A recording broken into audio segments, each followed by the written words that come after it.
சக்தி குருவடி சரணம் திருவடி சரணம். ஆக்கமும் ஆன்மீகம் ஓர் அற்புதமான தொழிற்கல்வி நேர்களே. இயற்கை வழிபாடு, பஞ்சபூத வழிபாடு, நிறைய வழிபாட்டில் இருக்குது. இப்போ பஞ்சபூத வழிபாடு என்ன அப்படின்னு சொல்கிறேன். நல்லதையே பார்க்கணும், நல்லதையே கேட்கணும், நல்லதையே பேசணும்.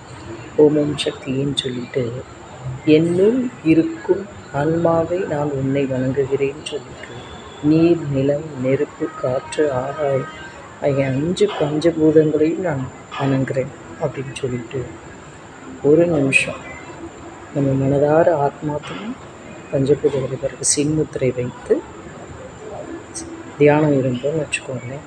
அந்த பஞ்சபூத கடாட்சம் கிடைக்கும்.